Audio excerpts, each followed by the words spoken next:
from Union, Kentucky. Don't you dare touch that dial.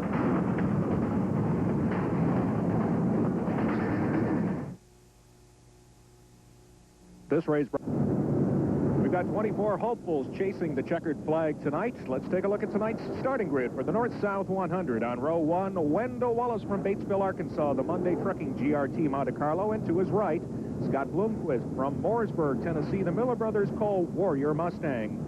Starting third is Bob Pierce, the Murphy Trucking Rayburn Monte Carlo, and to his right, one of the title contenders, Dale McDowell, driving the Dover Cylinder Heads GRT Monte Carlo. Third row on the inside, Skip Arp in car number 31 out of Georgetown, Tennessee, the Curtis Equipment GRT Monte Carlo.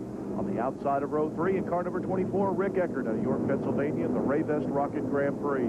Daryl Lanigan, the fast qualifier in car number 29 out of Union, Kentucky, starts his Masterbuilt Norris on the inside of the 4th row. Outside of row 4 in car number 15, Steve Francis out of Ashland, Kentucky, in the Action Auto Mart Rocket Monte Carlo. Starting ninth is Bill Fry, the UniFirst Uniforms Warrior Grand Prix, and next to him, Ray Cook, driving the Youngblood Concrete GRT Mustang. And as we take a look at the rest of the field, Roby, some big names back in the pack. That's right. You've got Donnie Moran back there, along with Billy Moyer in row 7. A lot of guys just had to make it through the Consi to get in this show. But we have a very racy track, as we've already seen in the heats. That should make for a good feature as the drivers go 4 wide. Salute to the fans. As we take a look at the series points, it is very close between Dale McDowell and Wendell Wallace. Just a handful of points separate them going into this event. Only 15 markers different. Now, Bob Pierce will be starting in the 3rd position, and Bill talked to him moments ago. What is your strategy for tonight's race? Well, right now, the way they've watered the racetrack on top, right now, they just kind of mist it around top. It's going to be that way, greasy wet for a few laps. So we're going to run kind of middle to bottom. I'm going to follow Wendell in, let Scott kind of hold that outside group for a couple of laps. But that top starts working in, we're going to run that top side every pass. On the start, just how aggressive will you be to try to close down to the bottom and hold Scott to the outside?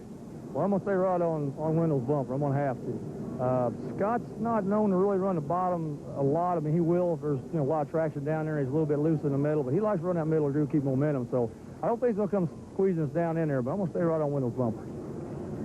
Well, we'll see how well that strategy works as we show you our onboard view for this evening. Rick Eckert is carrying the Iski Racing Cam's onboard camera.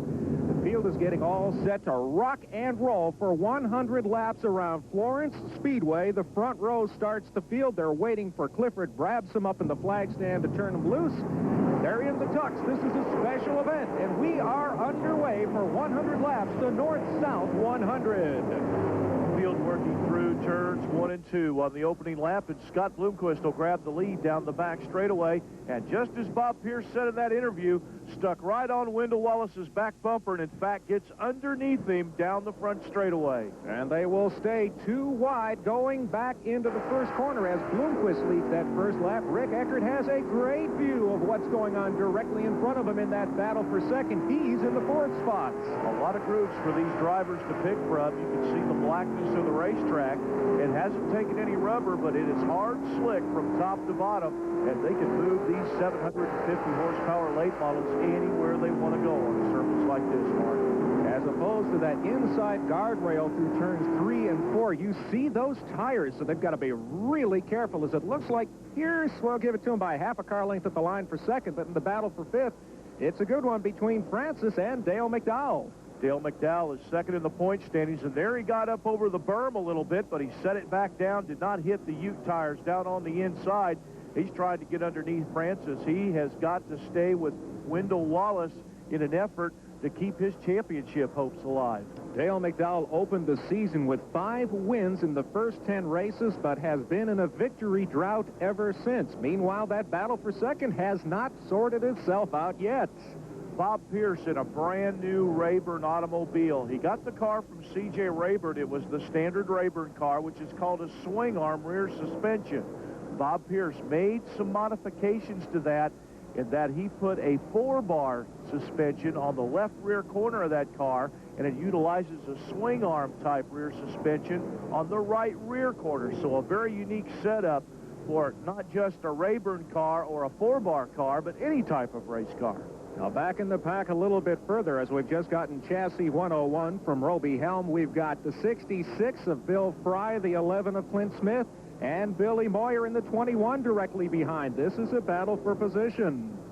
And Billy Moyer, he has won quite a few of these Have a Tampa races this year. He hasn't run a full season as he did in '97 when he won the national championship. But Moyer's one of those guys to watch, and as we said at the top of the program, he started back in the 7th row. There's fast qualifier Darrell Lanigan in the 29 car. He's battling with Freddie Smith in the 00 car, the 1996 Have a Tampa champion, and right behind them, the 93 champion, Clint Smith, in car number 11. He's battling with Bill Fry in the 66 car. This event, which has been going on now for 16 years, coming into this year's version, is one that draws all of the best drivers from the Midwest part of the country, as well as the touring regulars.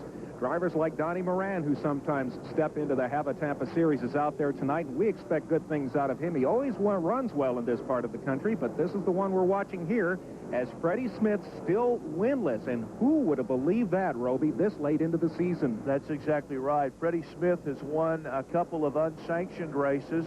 Won the spring thaw at Bulls Gap. Probably the biggest win that he's gotten this year was the race that was named in memory of his father, Grassy Smith, at Thunder Valley Speedway in Lawndale, North Carolina. He's a man who's well regarded in the sport. In fact, a number of drivers are carrying decals that say in memory of Grassy on their cars tonight. There's Don O'Neill in the 71 car. He's out of Indiana, and he's one of the regulars in the Midwest circuits, and he has run quite well with Have a Tampa this year when he has made an appearance. There's Scott Bloomquist, the race leader, in that familiar black and white 0 Miller Brothers Cole Warrior Mustang. After a disastrous first part of the year, Scott Bloomquist has really put his program back together, coming home with that big win at the USA Nationals at Cedar Lake Speedway. And he had also won the previous race at Kentucky Lakes here on Speed Vision, so he's 2 in a row in the television races. That's the best anybody's done in the series in 1999. Wendell Wallace did it back at the Masters, and then when we went to Joliet, Illinois at Route 66 Speedway. Meanwhile, a little bit further back in the pack, the battle for 7th. That's Wendell Wallace to the high side, and Mike Balzano 1 underneath him. Mike Balzano out of Parkersburg, West Virginia, not a regular on the Have a Tampa circuit, but he's one of the front runners in the Ohio-based Stars circuit. And he has been having quite a weekend here at Kentucky Lake Motor Speedway. Has run very well in the 2 preliminary races that were held at this racetrack last night. And here's a little bit of bonus onboard coverage. This is a rear-mounted camera that we've got on Skip Arp's courtesy equipment entry. You saw it to the right moments ago. That was Ray Cook underneath him. And this is how far out of shape the rear ends of these race cars get in the middle and coming off the corners. When they say dirt tracking with the rear end kicking out, they really mean it. Well, we said the track was what we call dry slick from top to bottom, and you really have to drive it with a lot of finesse. You use too much throttle, you're going to spin out. There's the battle for the lead. Wendell Wallace slides up in front of Bloomquist to grab the point. Here comes Bloomquist back on the inside. 2 by 2 into turn 3. You heard Bob Pierce say that Scott Bloomquist doesn't always like running down at the bottom of the track, and there was just about contact between first, second, and third. Great driving. I don't think they laid a fender on each other. It looked like they were going to. And it doesn't look like they are done yet. This is a great battle up front for the lead. Bob Pierce right there to make it a 3-car battle. Wendell Wallace wants to try to make what they call the slide job move, where you drive it down to the bottom and slide up in front of the guy coming off the corner. We'll be back with more under green after this.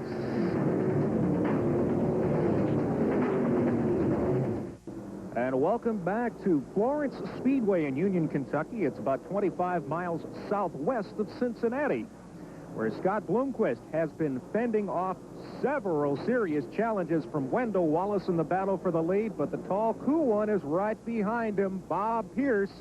He wants to insinuate himself in this lead battle, but this is a good one between 2 longtime antagonists, Wendell Wallace in the 6M and Scott Bloomquist in the 0. And now they're swapping grooves. Before it was Wendell Wallace on the bottom, Scott Bloomquist on the top. Now Bloomquist running the bottom to middle groove, and Wendell Wallace trying the high side in the 6M Pontiac Grand Prix. And now they'll swap back again. That's what you call groove searching. They're chasing the fastest way around the track based on the tire selection they made.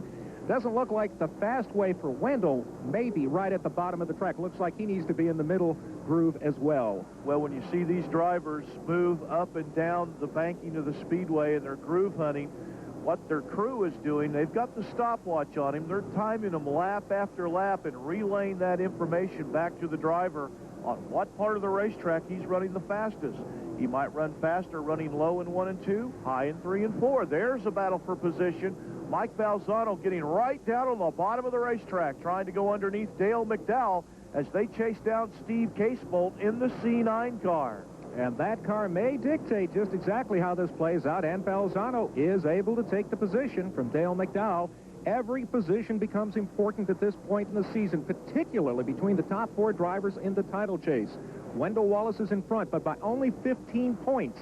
That translates to 3 finishing positions in the top 5. That's just how close it is. So every one of those positions is important as they're now overtaking slower traffic where Brian Burkhofer has just been lapped by our leader, Scott Bloomquist, although he is battling back to the bottom side of the track. This Florence Speedway is wide enough where they can get around the lap cars, up high, down low. Scott Bloomquist and Wendell Wallace both be able to seem to drive this racetrack wherever they need to. Brian Burkhofer hits it's a little hole right down at the bottom of the track. It upset his car for just a moment, but not a whole lot, as it looks like Bloomquist may have finally been able to work his way completely around him. Yes, he finally clears him, but it took a little bit of effort. And here comes Wendell Wallace applying the pressure again, and there's the 32 of Bob Pierce. Wendell Wallace got just a little bit too high up in 1 and 2. He got up into the brown dirt up there, where that dirt up there is very loose. It's very dry. You don't get as much traction up there as you do down in the black, slick portion of the racetrack, but Wendell's going to go up there and try it again. He might have found something up there. Maybe so, and it looks like Bob Pierce is staying in the middle group, but he's certainly paying attention to what Wendell Wallace is doing as he dives down to the inside in 3, and I don't think they touched, but I don't know how they didn't. Wendell Wallace is getting a tremendous bite up on the high side coming off the second turn. He's going to go up there and look for it again. It looks like he's losing a lot of ground to Bloomquist, but watch him rocket off of that second turn and gain dramatically on Scott Bloomquist by the time they get to the end of the straightaway. And the top 3 are trying to figure out what Brandon Ball in the 32 is going to do. We're back with Rick Eggert in the Iskey Racing Cam's onboard camera. That's Brian Burkhofer in front of him. Eggert currently running in the 4th spot. Well, make that the 5th spot. Steve Francis has just moved by. And Rick Eggert pretty much running right down on the bottom. You can see how close they get to those Ute tires down on the inside as Eggert tried to go back under Steve Francis. Now Francis will work the bottom as he'll move underneath Brian Burkhofer in the 15B car. So close to those tires. You hit one of those and your evening's going to be about done. Well, you got to imagine the driver down on the bottom. There you can see Pierce down on the bottom trying to work underneath Wendell Wallace as they battle for second directly in front of them. The race leader, Scott Bloomquist, trying to work underneath the lap car of Brandon Ball. So Ball goes down a lap. Here comes Wendell Wallace, and Pierce will tuck in. I was going to say tuck in behind him, but it looks like Wendell got real loose coming off the 4th corner that time. That opened the door downstairs big time for Pierce. Looks like he's got the edge for second, but we're not going to draw any conclusions yet because we see Wallace on the high side get a great bite and rocket off that second corner. Wendell Wallace is very strong coming off of that second turn on the high side, but watch Bob Pierce come off the bottom of 4. That seems to be his strongest point on the racetrack. This is a great battle. The folks here at Florence, Kentucky, rather the Florence Speedway in Union, Kentucky, have given us a great racetrack. And we've got the top 3 cars. You could just about throw a blanket over the top of them. They are running that close as Wallace tries to look to the outside of Bloomquist. And for a moment, I thought we were going to see 3 wide for the lead. We may still see it yet. And at that point of the racetrack, we may see 3 wide in the flag stand the way they're racing. Well, you noticed earlier that Clifford Brabson was not dressed in the traditional Have-A Tampa colors.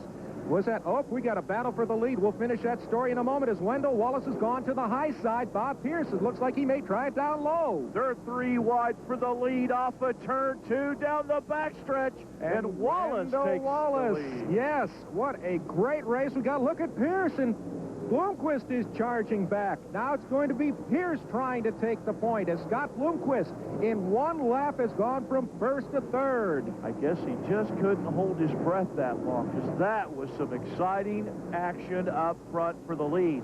Now Wendell Wallace has got to be thinking, if I can get out front and lead the most laps in this race, I can get 5 bonus points. Well, Bob Pierce wants to have something to say about that. He has been working that bottom side. He has been rock solid around this track. It's the shortest distance around here. But once again, off that second corner, Wendell Wallace has got the backstretch figured out better than anybody. But in turns 3 and 4, it's Bob Pierce underneath at the line. It is going to be close, and we're going to give the advantage to nobody. A dead heat. We'll be back to continue to cover the battle for the lead. Stay with us.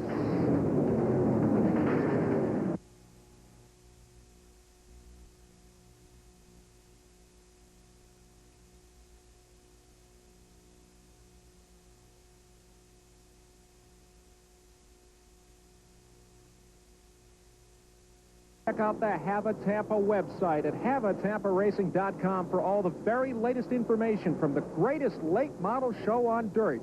We've been watching this side-by-side battle for the lead for the better part of 10 laps, and it still has not sorted itself out as Scott Bloomquist has actually given up about a second to our 2 lead contenders. And to get you up to speed on where we were when we went to break, it's Wendell Wallace is fast coming off a 2. Bob Pierce fast coming off a 4. Here's a battle for position. Steve Francis and Mike Balzano. Meanwhile, up front, it's Bob Pierce on the bottom. But here comes Wendell Wallace on the high side off of turn 2, and they're side by side again. We don't dare take our eyes off the lead for very long because it still really hasn't seemed to sort itself out yet, although I think Pierce has finally worked his way uncontested to the point.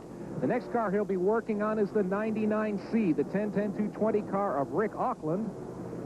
And he is the next victim for our 2 leaders that are setting a blistering pace. We've got action all around the track, but Bob Pierce now, he is the first time at the point that he has to worry about how to get around the cars that are just a tick or so slower. It doesn't take much to get your setup off on these tracks, and Auckland trying his darndest to stay on the lead circuit. On a track like this, a driver tends to get into a rhythm. He finds a groove he likes, and he really works that well around the speedway. But when a lap car gets in front of you, you've got to go somewhere else. And Donnie Moran has made a terrific move through the field. He's up to 8th. He started 21st.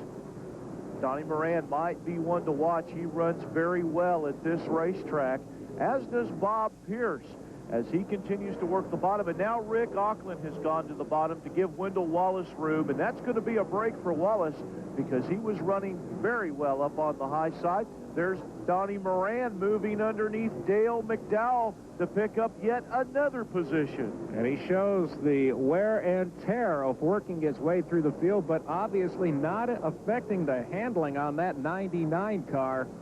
His crew has got to be a little bit concerned about that left rear quarter panel as we go back on board with Rick Eckert as you watch the battle in front of him take place as he works his way around this 3/8 mile Florence Speedway.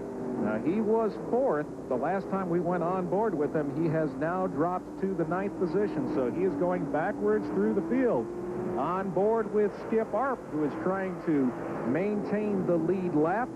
This is the view. If he had a rear view mirror, which he does not, this is something along the view that he would see. Whoa, close.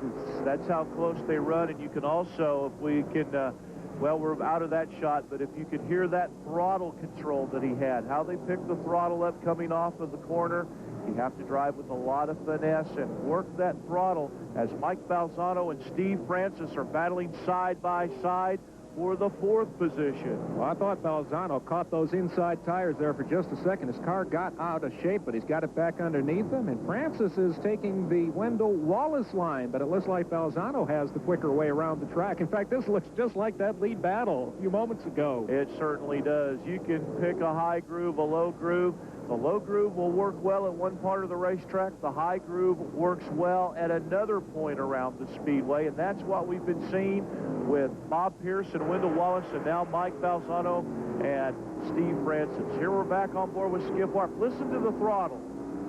And to the high side, that was the 66, the Uniforms car of Bill Fry, who is apparently apparently worked his way around. This John will tell us right there as he's got his rear end aimed toward the wall. Yeah, Bill Fry has cleared him, but notice the drivers behind how much trouble they had getting off the fourth corner. Well, the track is getting a little bit slicker out there, and you can see him hanging that tail out down on the bottom. You get a good view of those guys up on the top. They're having the same problem. There's Scott Bloomquist, led many of the early laps, has fallen to third, but appears to be applying some pressure once again to Wendell Wallace in the battle for second as they're in lap traffic. And Mike Balzano sneaking the nose of that E1 car to the inside of Scott Bloomquist coming off the corners. So Balzano working very well at this point in the race around Florence Speedway. We've got a terrific race going here as now they're overtaking slower cars, and they've got to figure out how to weave their way through it in one piece. Bob Pierce is the man on the point. Wendell Wallace, Scott Bloomquist, and Mike Balzano still look very much in the hunt for the winning trophy in the North-South 100. Well, it's obvious the Habit Tampa crew's got a wedding right after this and won't have time to change. We'll be right back. We have been watching a battle among the top three all night. It's had either Bob Pierce, Wendell Wallace, or Scott Bloomquist on the point. This is the battle for second. There's your race leader, Bob Pierce, in the 32. It took 10 laps to get around Wendell Wallace in a side-by-side battle. Now Wallace has got to be concerned about Scott Bloomquist, who led the early moments of this race. But lapped cars will affect how they play this battle out. And now Mike Balzano has joined that battle for second as he works the inside. He's got the E1 car underneath Scott Bloomquist, and now looking ahead to Wendell Wallace in the 6M as Bart Hartman, a lap car down on the inside of the 75 car. And Mike Balzano at the line, about a half a car length behind third place Scott Bloomquist. Now he's going to go to the high side. Everybody is chasing grooves around this track. What a surface they have given us tonight. And Scott Bloomquist doesn't know where to go. He's going to try to go between Hartman and Wallace, and whoa, he almost lost it getting in there. And he did a great job of not sliding into Wendell Wallace. He could have very easily leaned on him, but chose not to. Well, that's the mark of veteran drivers. They all gave each other time to regroup, get those cars back under control, and then commence the racing again, which Mike Balzano has done in that E1 car. He's got that lap car, a Bart Hartman, in front of him, so he really can't go to the inside as strong as he would like to. That's why he went and tried the outside, but he didn't find that to his liking either. And he has finally, slowly, foot by foot, over the last dozen laps or so, finally worked his way into the third spot and is now applying pressure to Wendell Wallace for second. But look at Bloomquist come back on the high side. These guys are fighting their hearts out to get 3 inches on their competitor on the racetrack. And they were 3 wide for just a moment coming off that second corner. There's Balzano again working the inside with Hartman in front of him. They're 3 wide coming off of 4. They are using the complete racetrack, and here comes Donnie Moran. Donnie Moran, the Frazeysburg Flash, has now insinuated himself into the battle as it's fourth side-by-side again. There you see second, third, fourth, and fifth, all running together on the Speedway. Bob Pierce is out front. He's missing the best show of the night. And for third place, no way to determine who's got it now, and here comes Donnie Moran. He has been a man on a mission, starting 21st. He's now sitting back in the first, second, third, fourth, fifth position. But I don't think he'll be there for long the way he's running. Well, Donnie Moran has set his car up to go strong late in the race as Balzano all over Bloomquist. Wallace tried to work his way through lap traffic, and Marshall Green is slow up on the high side. And caution is out for the first time tonight on lap 63. We're just about at the 2/3 mark. And for the first time, we are slowed here at Florence Speedway. We hope the last 37 are like the first 63. Stay with us.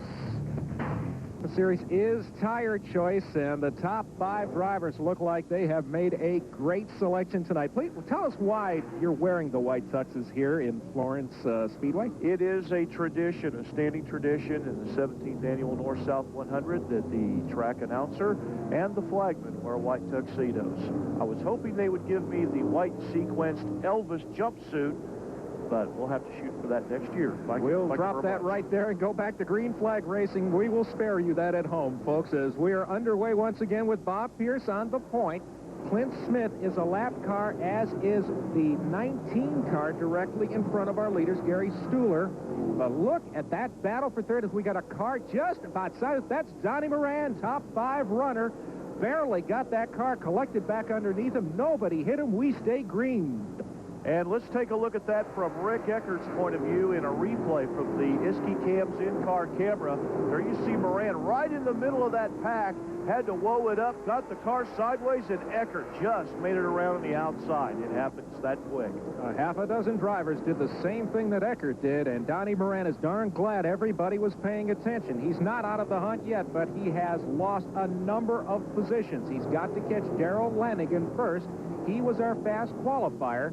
Meanwhile, back toward the front of the field, Scott Bloomquist still running third, trying to chase Wendell Wallace, but Wallace has now opened up the biggest advantage that he has had in second place, about 6 car lengths, with the lapped car of Clint Smith between himself and the 0. And Mike Balzano still in that picture. Steve Francis back up into the 5th spot in the 15 car, as now Donnie Moran works his way underneath Dale McDowell and Rick Eckert. As we go from Eckert's Iski Cam's in-car camera, we should see Donnie Moran alongside here any moment as they dive into the first turn here at Florence Speedway. This is the view that Rick Eckert has, and there down underneath him is the 99 car of Donnie Moran, a regular runner on the Stars campaign, dominating the season there. But when he comes over to the Tampa series, it's a little different story, and that's the story we hear from drivers from all over the country. This is the toughest show, first of all, just to make, let alone win. Well, Rick Eckert in the 24 car, Steve Francis in the 15 are 2 drivers that moved up to Tampa from the Stars circuit. It's a lot more travel for these guys, but they really enjoy the competition, the toughest competition you'll find anywhere in the country. And back up toward the front, Moran is steadily marching his way back forward. He gave up about 4 positions with that half spin. Now he's caught Mike Balzano. This is exactly where we were right when we restarted. Well, that's the mark of a veteran driver. He had a very close call. I'm sure his heart was in his throat. He regrouped, regained his poise, got back in his rhythm, and now he's back up racing Mike Balzano for the 5th position. And also, let's not forget that Steve Francis is right there. Steve Francis in the 4th spot on our rundown. Donnie Moran from Central Ohio's got a driving school that he's reopened. He tried to run some Busch Grand National earlier this season. Tough series to make. He's had a lot of success on dirts, going back to his roots, if you will. This is his part of the country where he usually races, so we expected him to do well. And the same thing's true for the Kentucky Colonel. That's the nickname of Steve Francis in the 15 car. He knows this type of dirt well.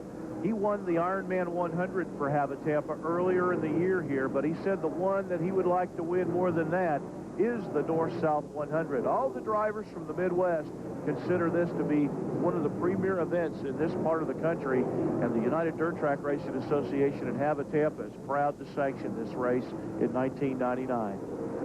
Well, ever since we restarted this race, we were half expecting Bob Pierce to get a lot of pressure from either Wendell Wallace or Scott Bloomquist or Dale McDowell. Let's go back on board for a second. Slow-mo replay of that spin with Donnie Moran. Once again, this is the view that Rick Eckert had. We wanted to give you another view, but that's in slow motion, and even sitting at home, it's sometimes hard to react. Well, they're running at race speed, and he had to make an instantaneous decision. That's right, Mark. You mentioned earlier that they do have 2-way radio communications. They have spotters telling them where to go. No time to listen to a spotter in that situation. You just have to react and go on your instincts. Scott Bloomquist, the 3-time series champion, a long shot to win the title in 1999, but we still got a number of races to go, and anything is possible, but I might say not likely. Well, Scott Bloomquist knows that he has a tough row to hoe, but he hasn't given up yet. He knows he's still in the hunt for the championship, and he is going to race as hard as he can to try to win that 4th Tampa championship. And Steve Francis now getting some heat from Donnie Moran down on the inside. So Moran right back in this thing, running 5th and challenging Francis for 4th, and not that far behind Scott Bloomquist in the 3rd spot. Now, we mentioned earlier in the show how every point is important, and that applies to Scott Bloomquist and Steve Francis. They're the ones battling for 3rd place in the season standings. A lot of postseason money at stake. So Steve Francis would love to be able to stay in front of Donnie Moran if possible, just to maintain those points. We're still clean, we're still green, and we'll be back with more after this. Information about all the telecast schedule, check out the Habit Tampa website at habitaparacing.com. Scott Bloomquist continues in the 3rd spot, but the battle for 4th is a great one as Donnie Moran in the 99 trying to get underneath Steve Francis, who's taking the high line.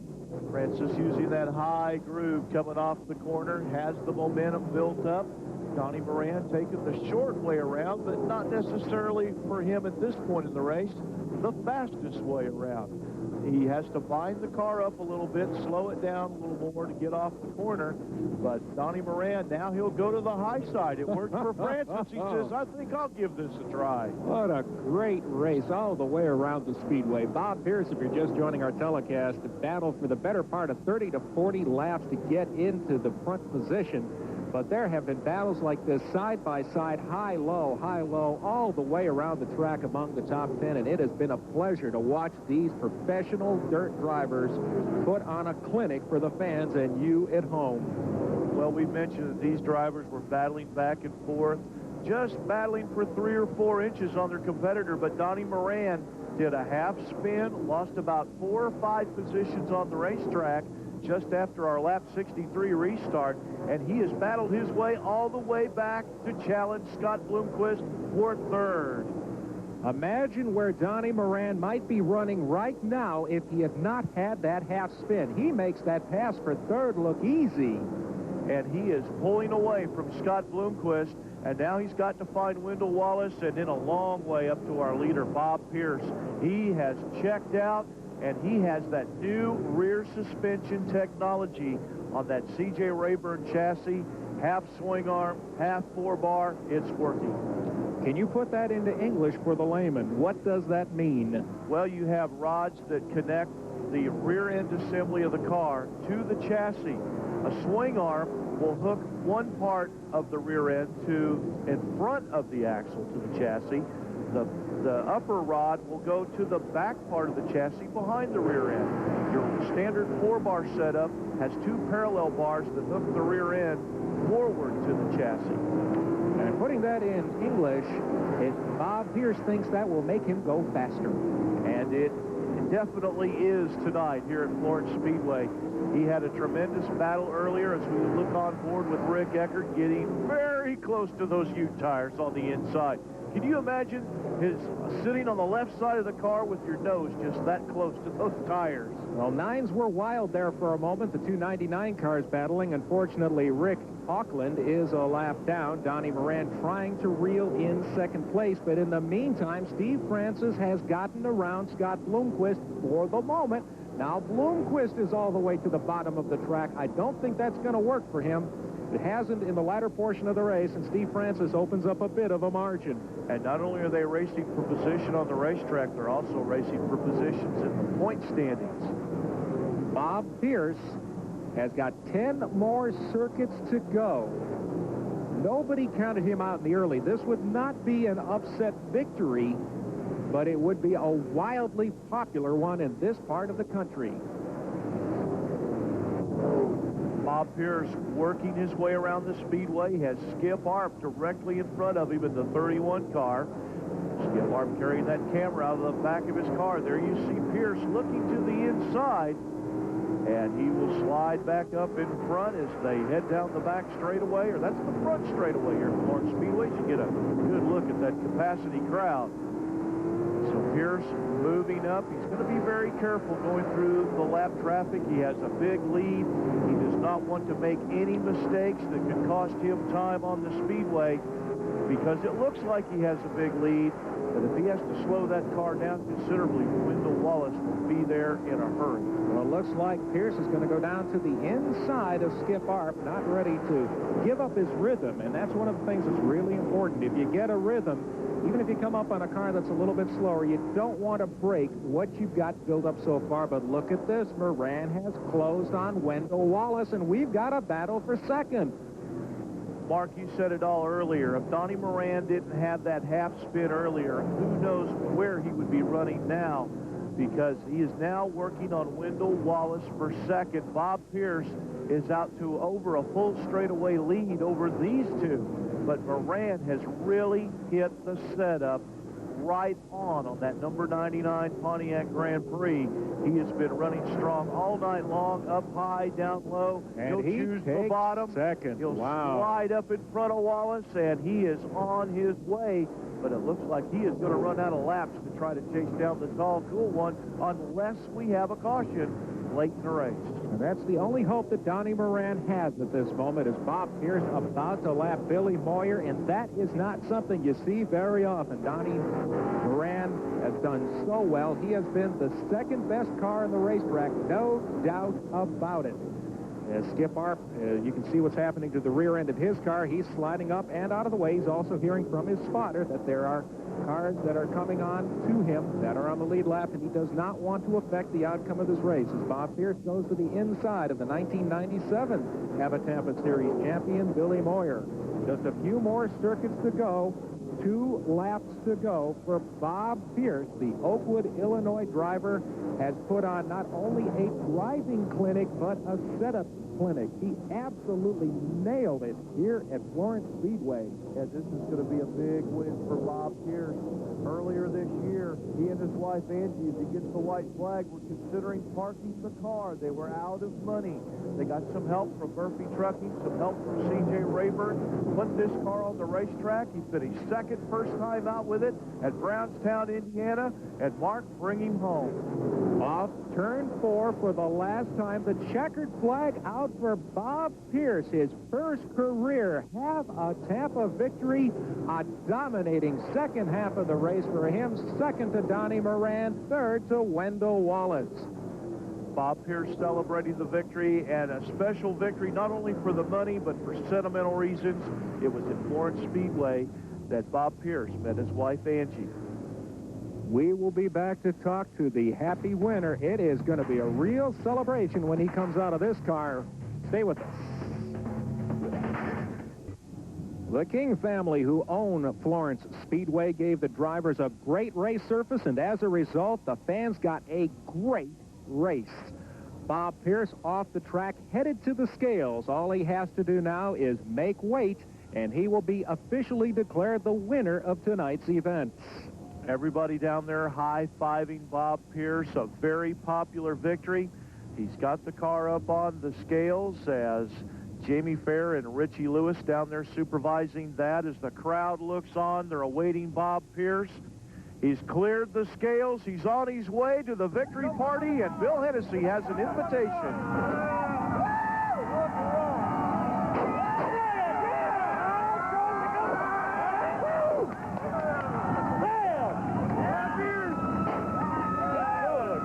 Congratulations, Bob. What a run here. For a guy coming off the second row, you had the confidence before the start of the race. How did it come to you? Well, this car here has been real good around the bottom all weekend down here. I didn't think it'd be one around the bottom. In fact, I probably would have did every left rear tire if I thought it was going to. And we talked about it. I said, I don't know. I don't think it can go 100 on the bottom. The middle stayed slick, and I couldn't really stay with those guys in the slick. Momentum had me. So I kept crawling around the bottom, I got a good run off of 2, 3, or 4 times. So if I stay down here and these guys keep flicking their tires off, I can see all those tires starting to shine. I said, I'll hang right in here. If I don't turn nothing up, we should be in good shape. Before the caution came out, you had quite a distance over second place. How did you feel at that time? Well, I felt real bad. I was yelling on the radio, having to tell me where I was at. I unplugged it somewhere along the line of the race. So when I yelled, I plugged it back in, and I said, where you been? He stopped yelling at you. So then I knew what was going on, so it's pretty more comfortable. Congratulations on your Tampa win. What are you going to do with $15,000? Well, this car here ain't paid off yet, so I'll do that, and I'll probably pay some bills and have a party.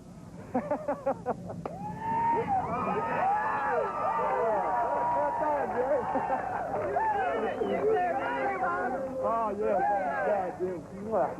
That's about the happiest victory lane we've seen all season long. Bob Pierce, of course, the winner. Scott Bloomquist and Steve Francis are still locked in that battle for third in the point standings. Dale McDowell comes home 10th. He'll lose some ground to Wendell Wallace as we take a look at the rest of the finish order. Marshall Green, who brought out the only caution of the event, finishes 20th. And when we return, we'll talk to some more of the competitors in tonight's race. Stay with us. Exact. Donnie Moran advanced forward to second. How did you do that? Well, we struggled all weekend here, and we made some changes, and the last few second changes we made worked, and about had to because we tried everything else. But car got going real good, and, you know, I want to say thanks to Masterbuilt, Fisher Engines, and, you know, all our sponsors and everybody. You know, the car worked real good. But, you know, the racetrack, you could race top, bottom, middle, anywhere you wanted to go, and basically how we got up the front, just kept picking them off one at a time. We might have had a little bit better shot there for that one restart. We wouldn't have kind of got tangled up in that little mishap there, but, you know, it was lucky we didn't go curling around, and we'll take second. It was a good night indeed as Wendell Wallace has opened up a 46-point advantage in the battle for third. Steve Francis has got Scott Bloomquist by better part of 50 points. Let's go back trackside to Bill Hennessy with our third place finisher. Third place can be very lonely, and Wendell Wallace finished third here. Right at the end, another competitor got by you. What happened? Well, the car seemed to be fading a little bit there at the end. I think the tires sealed up, and we didn't have them cut up quite enough. And, you know, we gave it our best shot. Bob, you know, he deserved to win this. He was heck fast on the bottom, and we just didn't have nothing for him tonight. Well, Wendell Wallace lost the battle tonight, but is winning the season-long war. Roby Helms rejoined me. Some final thoughts. A very popular win for Bob Pierce. We're going on to Atomic Speedway next, and that is going to be a great show as they have refurbished that racetrack. A lot of grooves that we're going to see. Before we go, we'd like to send our best wishes to Dan Schlieper, the reigning Rookie of the Year, who has suffered a neck injury in a non-racing accident. We'll see you back next year, Dan. That's the story here from Florence Speedway. For Bill Hennessy and Roby Helm, this is Mark Allen. We'll see you next time from Atomic Speedway. So long, everybody.